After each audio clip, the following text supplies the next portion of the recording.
Welcome to Getting Intimate with Intimacy. I am Jamie London Wollberg. My pronouns are he, they. I'm Jayne, she, her. And I am May. This is a space for deep exploration of the mind, body, and soul connection. Getting Intimate with Intimacy covers consistent multimedia content spanning all forms of intimacy, from sexual to intellectual, and everything in between. Our content is created for all beings, bodies, and abilities, age 18 and up.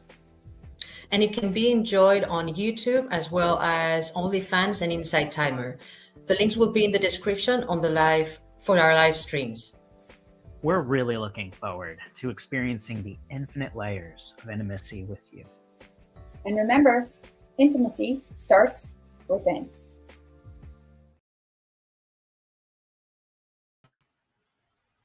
Namaste, everyone. Welcome back to another episode of Getting Intimate with Intimacy. It is episode 17. It is our deep dive on episode 16. That's the number that comes before that. That was on how does the fear of rejection affect intimacy? And we are so excited to be here with you. I am Jamie, he, they pronouns. I am Jayne, she, her, Faye. And I am May. And we are here to get intimate with intimacy with all of you. So KJ, take us off from wherever you feel called from last week, because we got in the heat of so much. Oh, we did. We got into so much. So last week we talked about the fear of loss impacting our lives in different ways. We talked about how we respond to the fear of lack of fulfillment or having what we desire, and how that relates to the fear of rejection and how that affects intimacy. And something that occurred to me this morning was thinking more about the mental and emotional sides of personal intimacy, right? So how does the fear of rejection affect your own levels of intimacy and connection and confidence, right, in yourself when you're talking about, say, the mental and emotional aspects? Because, of course, this is pertinent for me. It's what we get to do. We're doing a podcast. We're talking about our lives and all the layers of the things.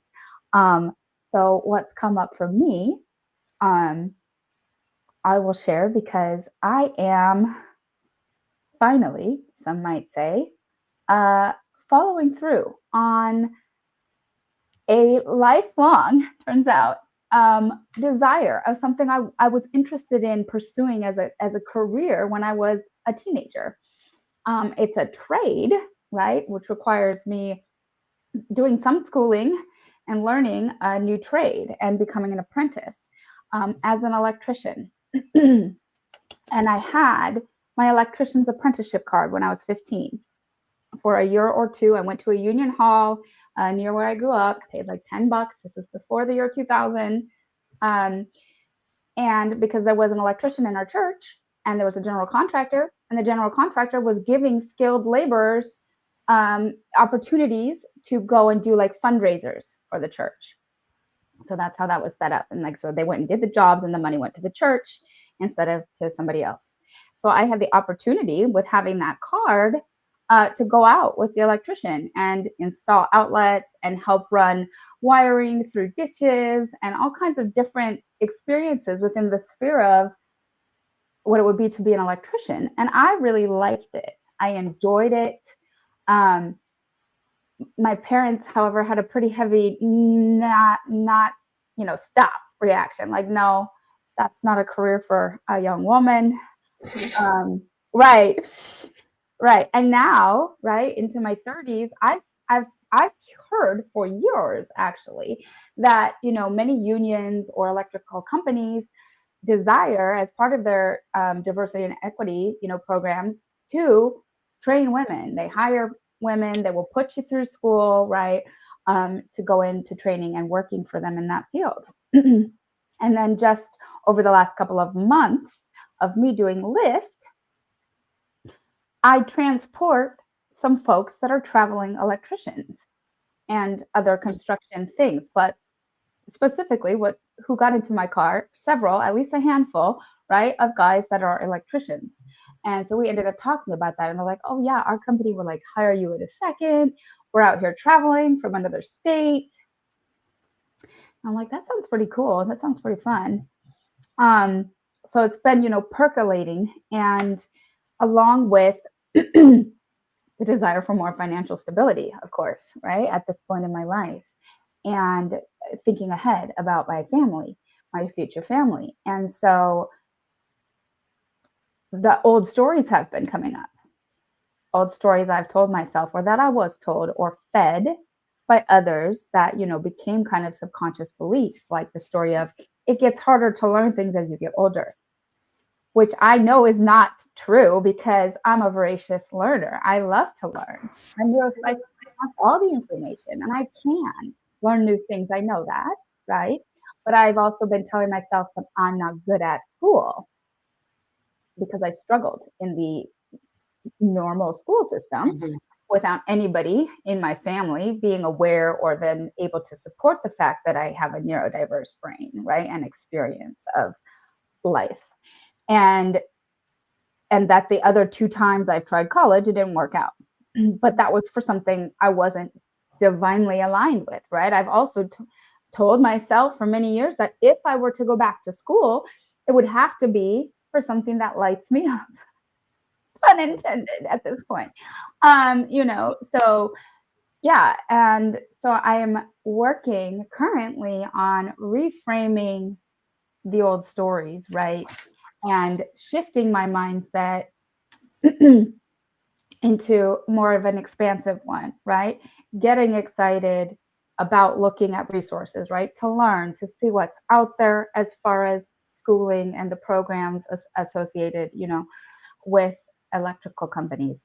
So, so that's an interesting exploration that, I am currently in, of how is my fear of rejection affecting this decision and this process? Because for myself, first and foremost, right? That's what I've been saying. I've got to get through my own stories of lack, of not worthiness, of not being smart enough, right? But then there's the further layers of my family's perception. And at this point, what I feel like is it would be really cool to just do this for me. And this is something that is therefore then mine. It's my thing. I do it. I become an electrician. And then I can be like, hey, guess what I did? So yeah, that's what's current for me. What do you think about that, Jamie? What do you think about the self-imposed blocks on mental and emotional intimacy?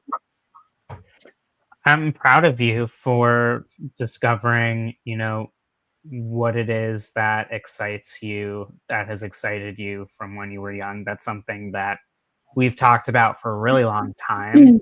So when you shared this, I was like, it is happening.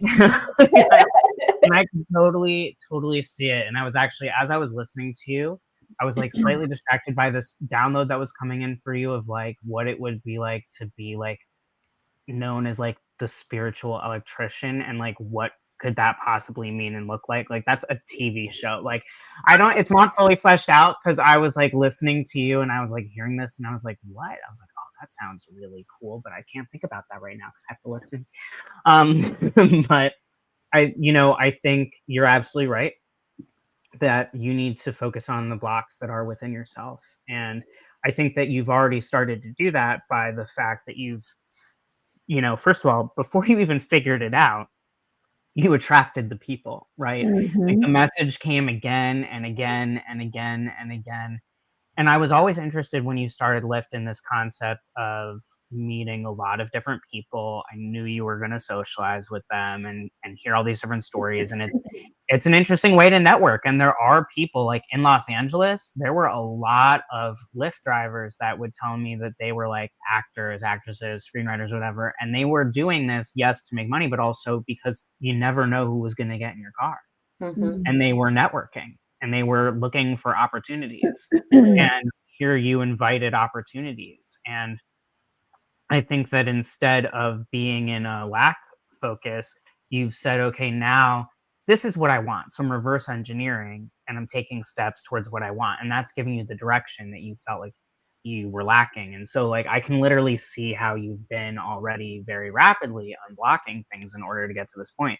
And I think it's a great trade for you. And I think that actually, it may not be seen from the outside as like this trade that is necessarily very nurturing, but I think that depends on like your beingness. And I also think that it is very nurturing to build, to bring something that is foundational for humaning to someone else and to do something with your hands. There's lots of different ways to nurture.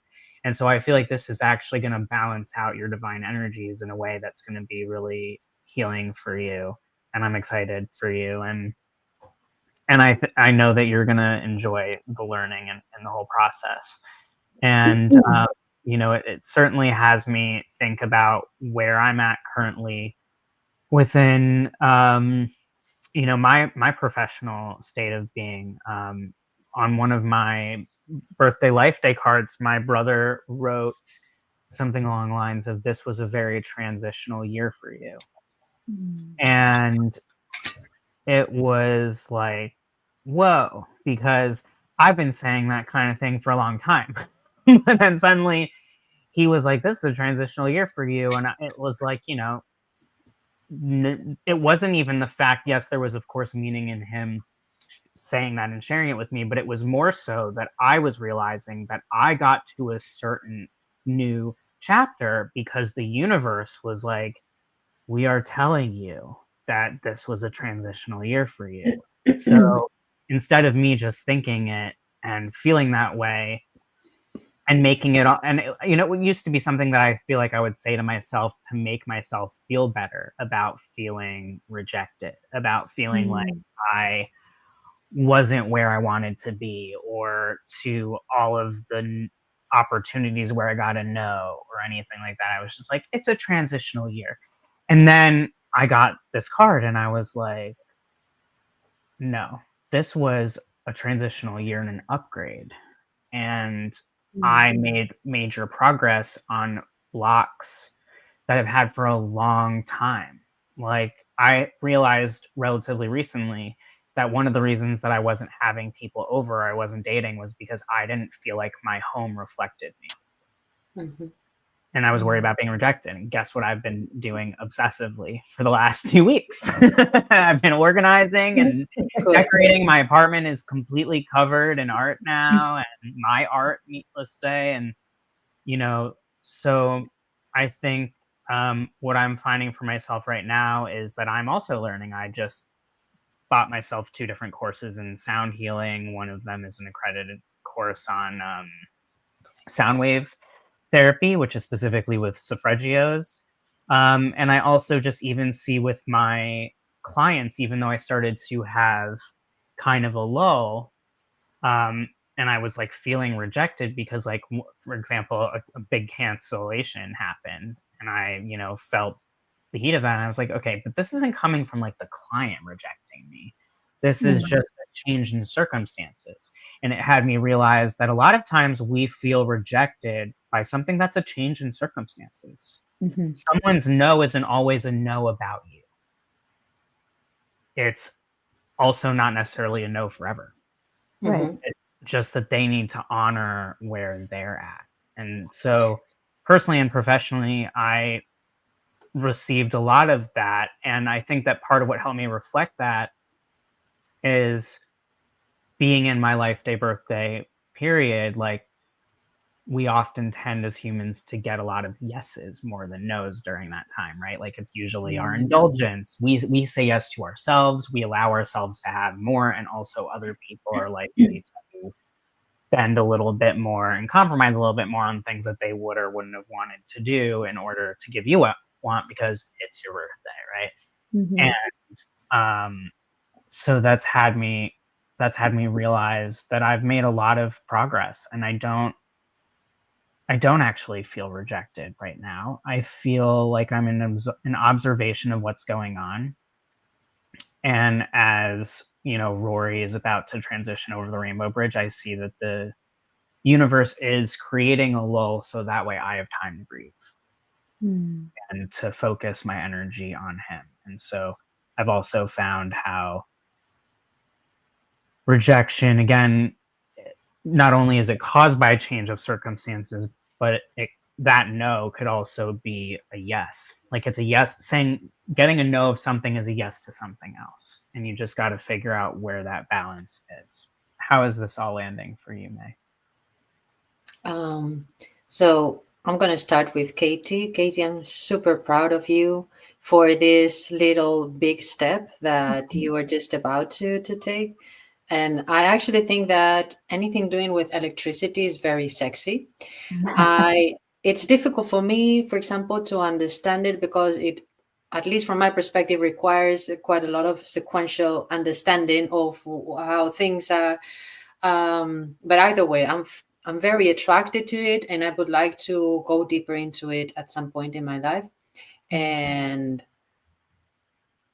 I think you've just done something that just proves all of us, because I also started studying something new recently that have felt since I was very young something very much connected to me, which is sexuality. So in doing this, in actually choosing to take action as adults in things that we have been most of our lives passionate about, it's a way as to not reject ourselves.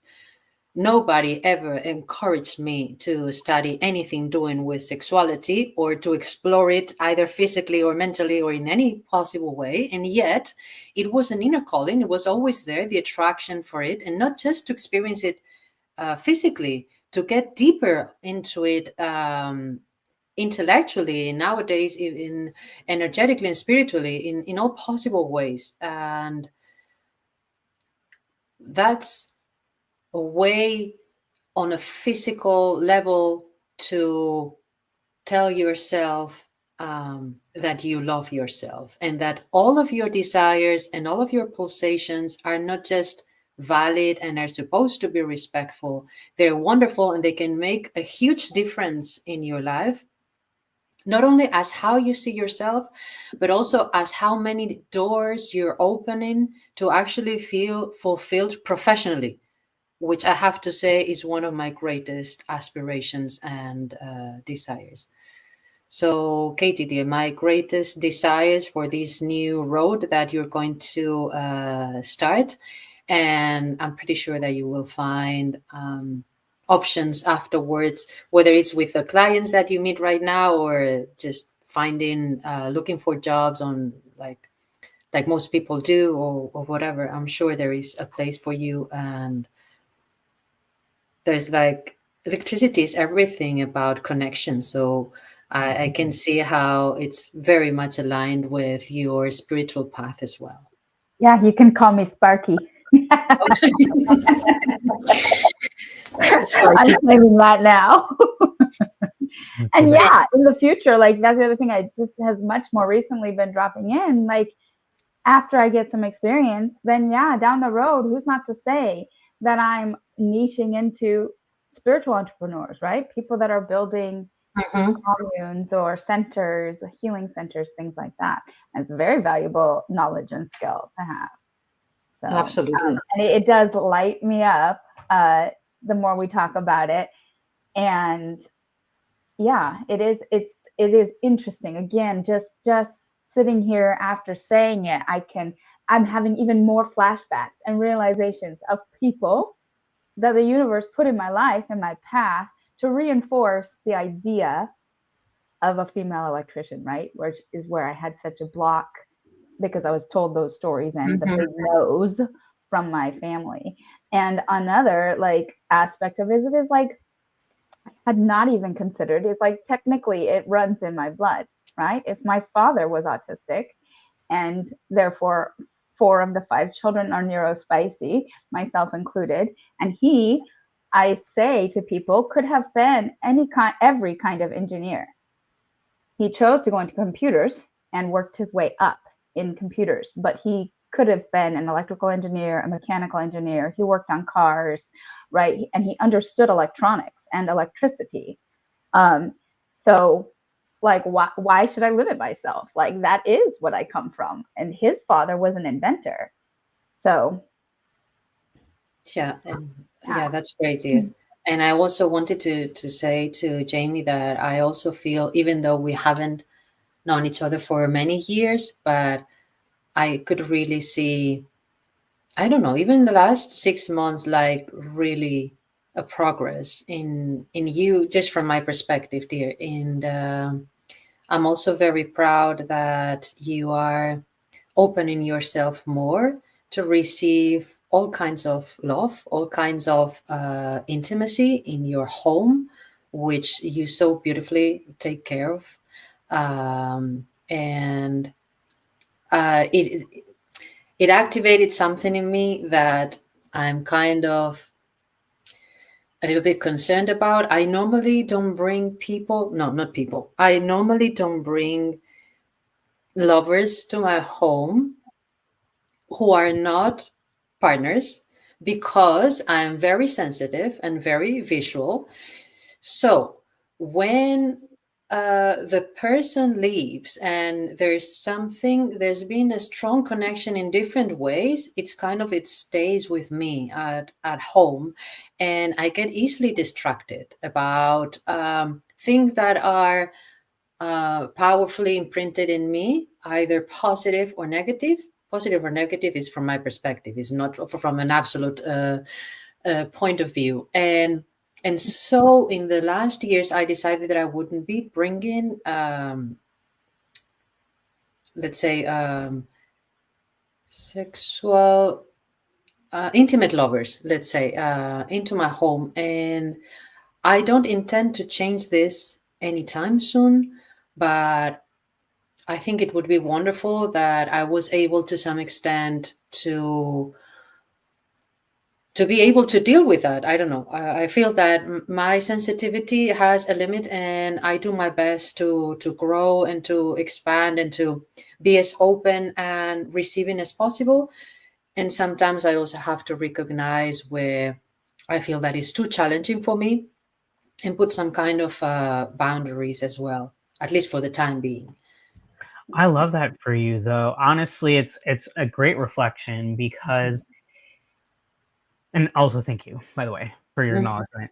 I'm just immediately inspired to go into what you said about you, which is, you know, I think it actually makes tons of sense to me in terms of like your personality and your sexuality and demisexuality, and you know, home is where the heart is, right? Like it is a sensitive place. It is vulnerable to have someone into your space in your home, and it is a part of yourself that you are sharing. And also, like, to your credit is what you were saying with energetically, like if one does not be mindful and is not intentional, you need to cleanse the home, right? And like you never know fully what people are bringing energetically, something they may not even realize, into your space. And that's something to be prepared for. And I think it's completely fair to not have people come until they're at a certain point of connection with you and relevance. I think what's interesting is that I am the polar opposite. Me too. So I prefer for people to come over because I feel safer. I feel like I have the I upper understand that. hand. Like I feel physically safer. Because I'm the upper hand, I know where something is to protect myself. I know that I'm protected because I create the energy that's here. I know how to clear the energy of this space. I'm not walking into anything. And I know what my environment is. And so it feels, grounding and secure for me. Where I do have sort of an in between of what you're speaking to is that I do, as both of you know, and now the rest of you will know. Eventually, we're gonna find out anyway. Is that I have two separate spaces where I have these two beds, and I actually sleep in the main space, not in the healing room, because I sleep with my cats, and my cats are not allowed in the healing room. And I actually do not allow people that I'm not deeply connected to join me in that bed, the bed that I sleep in. They're only allowed in this room. Okay. Yeah. In fact, there's only, I think, two people ever. that I've allowed outside of someone who's, a friend into that space. It has to be earned. So I think, for those who are listening, there's many options, right? Like you can come and go, you can have your own space.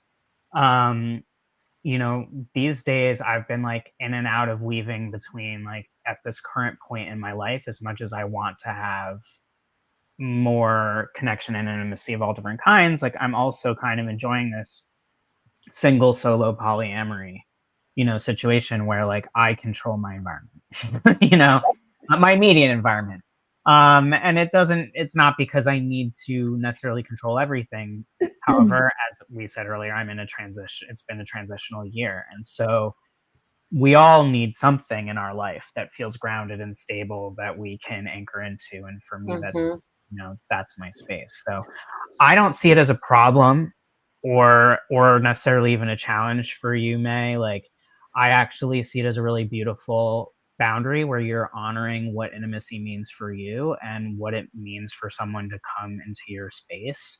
I don't think there's anything that I hear within your share that feels limiting to me. Because it's not, I don't hear you saying like, I'm never going to change it. You're just like, this is where I am. I don't see a reason to change it because this is what feels aligned for me. And I feel like sometimes we almost say like, well, we're not going to limit ourselves, so change all the time. And it's like, well, no, like if something aligns with you, then it aligns with you. It doesn't mean you have to change. Okay, now you found alignment. Let's go immediately change it. Or I think it's also because of sometimes I judge myself that because I have some kind of boundary, it means that somehow I am limiting myself, and this is not true. Boundaries can be super expansive. Actually, it's something that I think is and really self-honoring in whichever way. You were talking about judgment, and I feel like that's something that we haven't actually talked very much about in terms of rejection, but they're totally directly connected, right? KJ, I see your eyes just like lit up. What resonates with you when it comes to judgment and rejection? How do you see those connecting? I mean, yes, very much so, like this.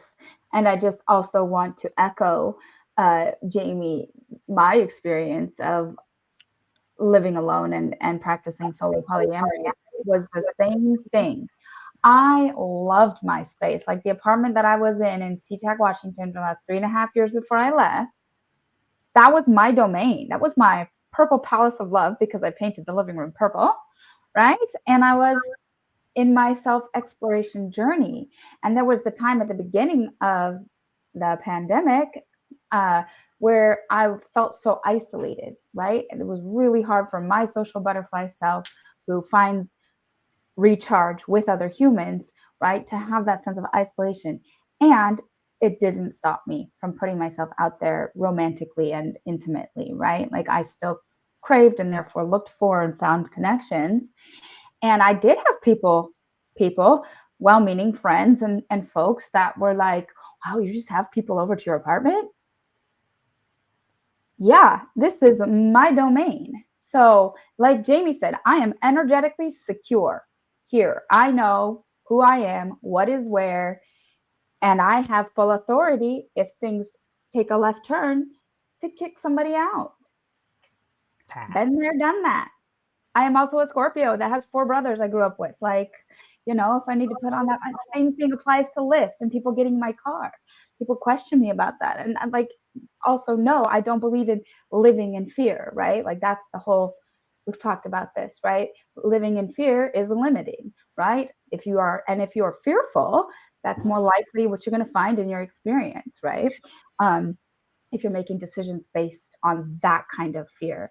Right. So no, with my home is my security. And back then and it's different when you live with somebody like my fiance now and having people here. I still have no problem having people over.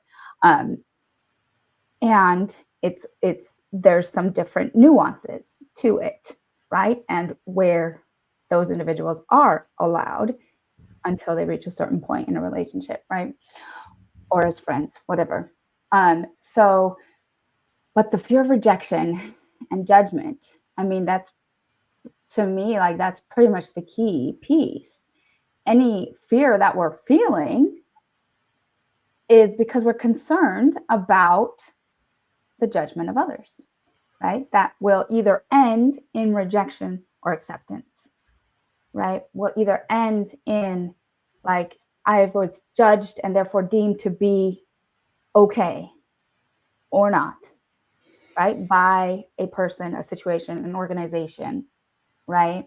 I mean, that was my whole life. That was a little bit what I talked about with my therapist today in relation to this concept of going back to pursue the trade of becoming an electrician at this point in my life.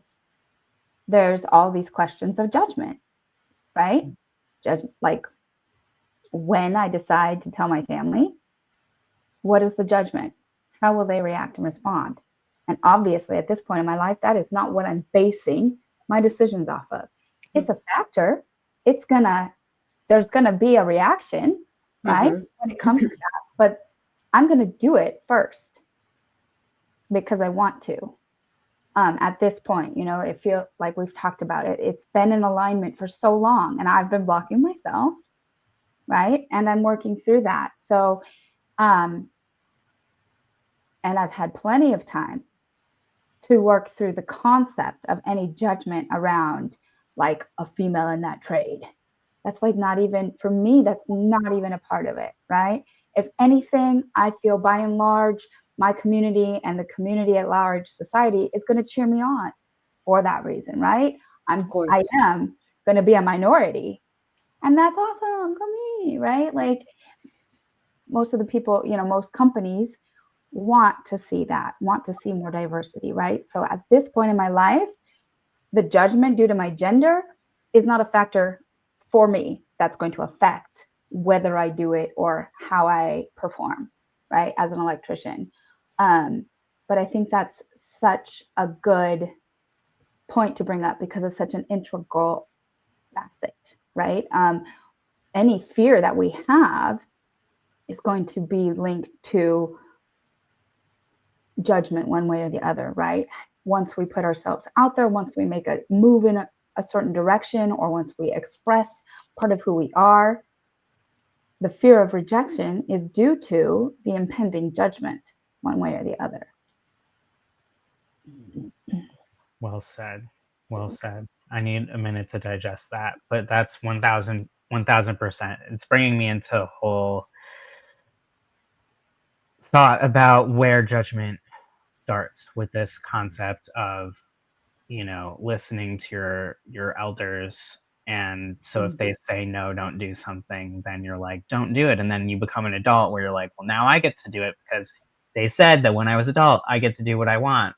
And then you go to do what you want, and then suddenly you're like, crap. You're still in my mind. Yeah, you're still in my mind. I'm suddenly 15 again, and so it's powerful. How does judgment, connect deeper with rejection for you, May? You started to speak to this a little bit. Do you want to expand?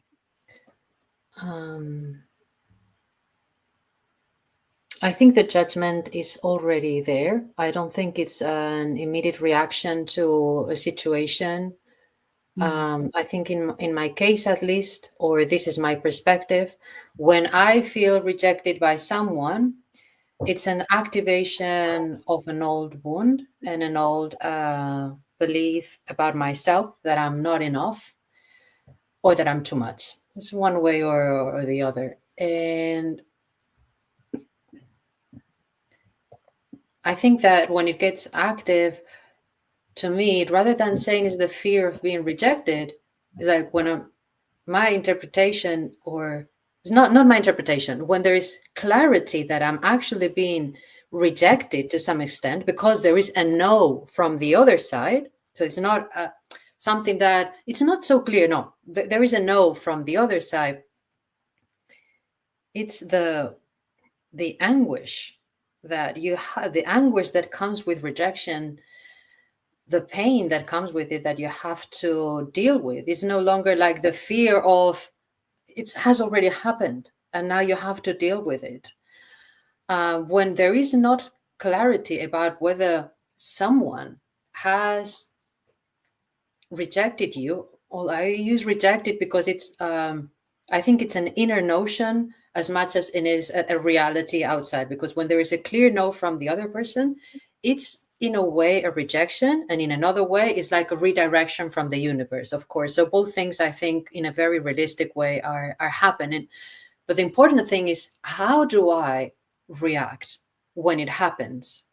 And for as much as I would love to say that I don't feel affected by it, and for as much inner work that I have done, it still gets me quite often. The good thing now is that I'm very conscious of myself and I can see how it gets active, and I have developed ways to not allow it to get me down the drain and get completely lost in the psycho-emotional reaction of the pain of rejection. And it's getting better, and I think I'm really coming closer to that core belief from childhood that something is wrong with me and that the other person can't see me, will not see me. Even if they see me, they don't choose me, and that there's some wrongness about it, and that the wrongness is around me.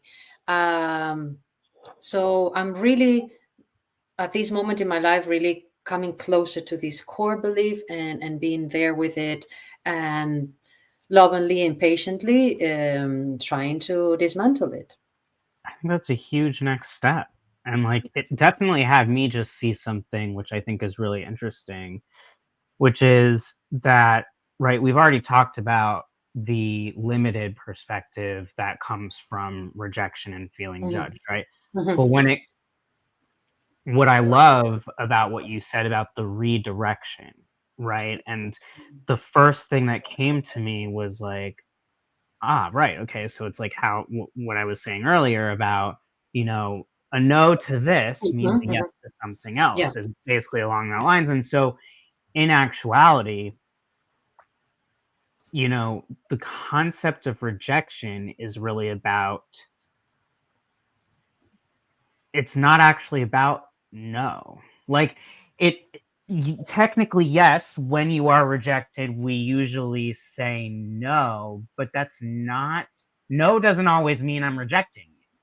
Like if I say who wants to get ice cream and neither of you want ice cream and you say no, like does that mean that I need to have some inner complex of being rejected? Like you're not rejecting me, you're like, I'm just not in the mood for ice cream. I want cake or But whatever. it would be different if you had done the ice cream, for example, because it's more personal. Like that's something that has to do, that's a creation of yours, that's an extension of you, something of that sort.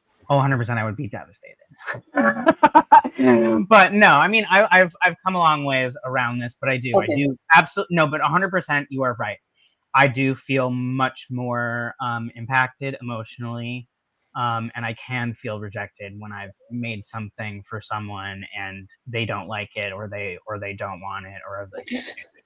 That said, though, it's not that their intention is necessarily like if you had said no to the ice cream because you just didn't want ice cream, right? Mhm. Then that no isn't you saying like, you suck, Jamie, and your ice cream is horrible, and I never want your ice cream. And I'm like Mhm. rejecting your skill and your love, which is right. When we hear rejection, it's like we're not loved, we're not wanted. But that's not always what no means. That's contextual. So in actuality, whether it is like, no, I don't want you, or no, I don't want this, it's still an Or I don't want opportunity, it now. or don't want it now. There's still an opportunity for something else. And so when I was hearing you say that, the first question that came to mind was like, okay, what else? And when I think about that deeper, I think about the infinite nature of that, because there's always something else. right? Because humans are incredible divine co-creators. So it's like, if you don't want ice cream, well, do you not want ice cream, or do you not want a particular flavor of the 5,000 flavors of ice cream that are or can be created? Do you want cake? Do you want carrots? Like, there's so many different options that are there. And so in a way, no matter what, like, how I think we can transmute this fear of not being loved in saying, number one, is that no really about me? Like, what does that say about me? Also, you can ask for clarification. So if you were like, no, I don't want Absolutely. your ice cream, I could be like, is it the flavor? Is it because I made it? Is it because it looks gross to you? Is it because you're just not hungry right now?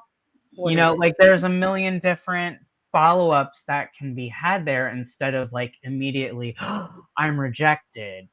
And the reaction, I feel like, is not even what we say. I think that it's so deep that our reaction is like this immediate. Like, for me, I know that, like, when I feel rejected, like, before I can even mentally process it, my heart is already like shattered. Like, I feel literally in my chest something. But just very briefly, I want to say something. Imagine that sometimes I've also lately, almost to anyone that I have a slight connection, if I feel, because it's not very clear, or they just express that they no longer want to be some kind of connection or intimacy or whatever, I asked why.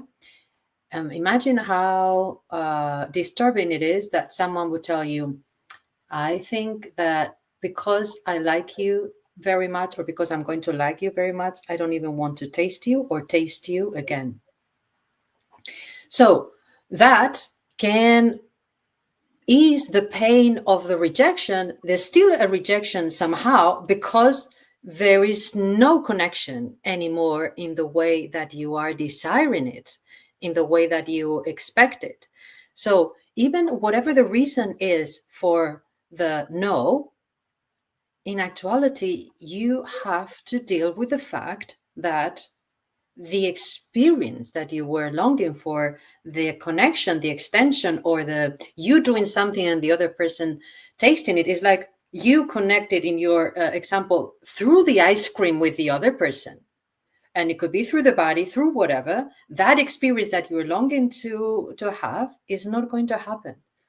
So whatever the reason is, may is or may not is how you feel about yourself. But the reality is that you have to deal with the fact that your desire to experience a certain kind of connection with the other person is not happening right now. That doesn't mean, like we said.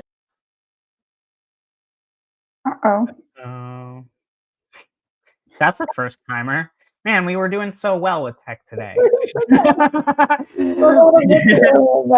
I was so looking forward to responding to her. But I will say, while we're waiting for May to come back, like, I think,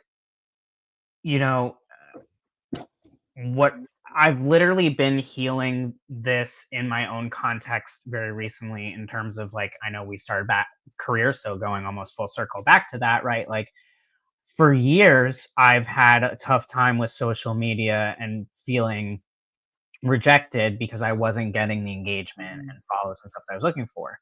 And at that time, it was like, but you're my audience. Like, you're who I want to help. You're, who I want to connect with and who I'm doing this for. Like, aren't you interested? Like, how could you not be into this kind of thing? And it felt so exhausting because I was like trying a million different ways and different platforms and all this and exhausting myself, you know, looking for that, especially after like our Clubhouse days, like looking for that again, right? After realizing that Clubhouse was no longer feasible for me just because of how complicated it got, I was looking for the next space where I would feel that, which was a high bar, given the fact that that's how, like, all of us, met through there, or through there from someone else through there kind of thing, of the circumstances through there. And so it's like, well, now you have soul family and all this stuff that you love and all these people, and you're looking for that level. Like, that's a high bar.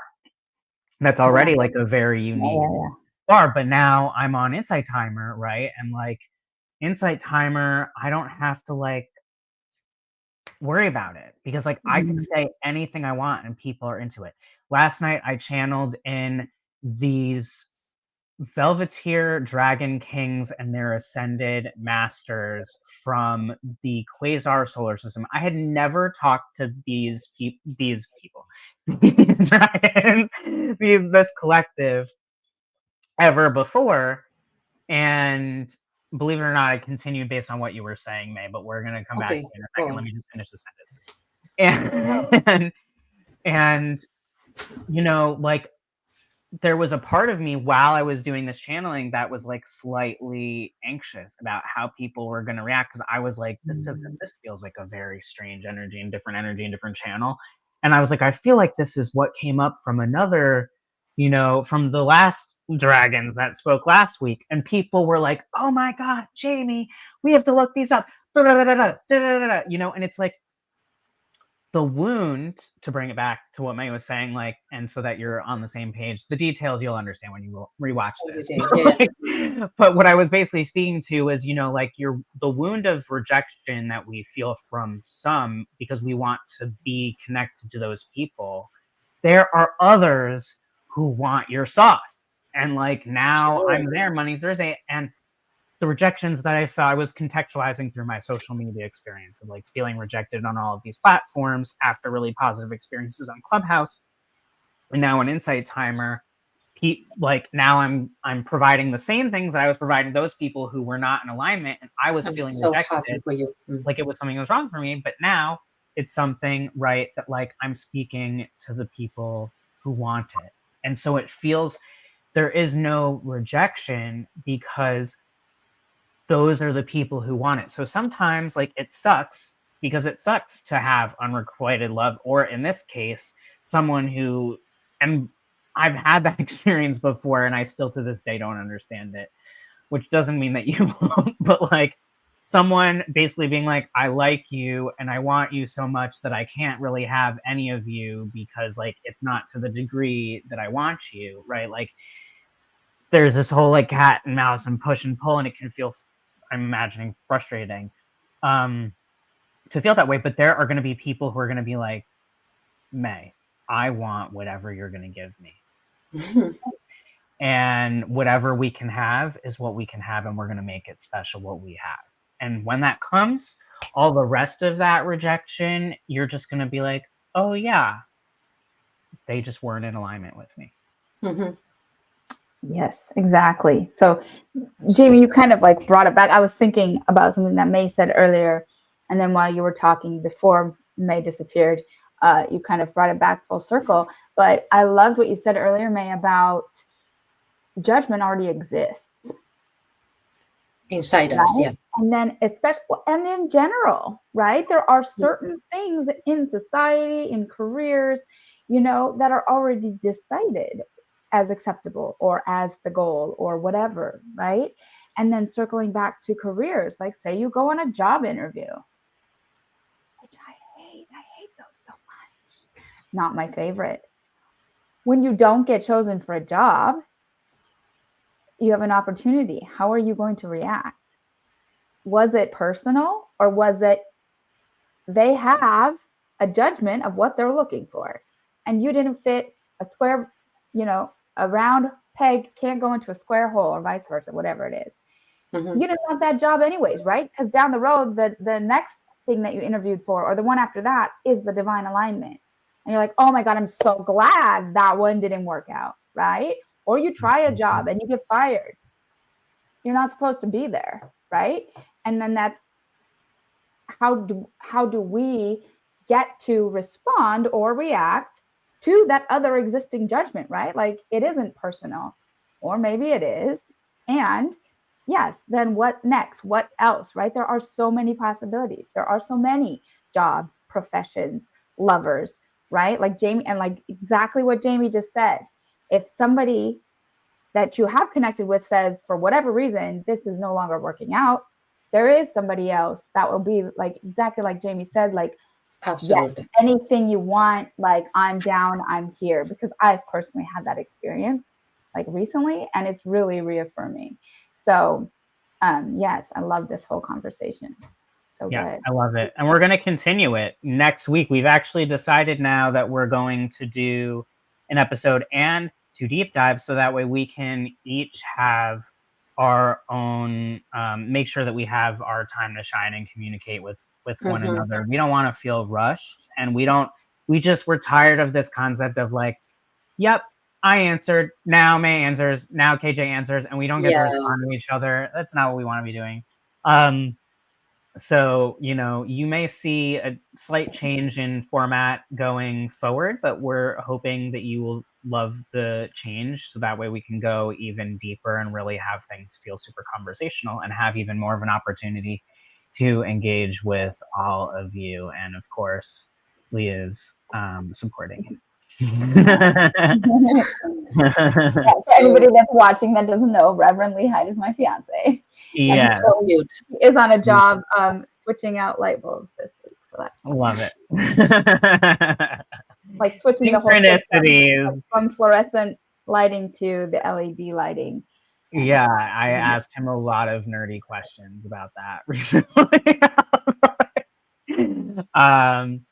Soon so I'll be your nerdy question. Yeah, 100%. No, I love it. I love it. Everything is in alignment, and we look forward to seeing you to continue this conversation next week. As always, you can. Oh, I already put it down on the bottom of the screen. Look at me, so prepared. This below the screen is the web page. From there, you can link into all of our different locations. We are in the process of talking about a couple of exciting things that we want to bring to all of you, and we're looking forward to continuing to get intimate with intimacy and with all of you. And remember, intimacy starts within. Namaste. We love you unconditionally. See you next I time. love you so much.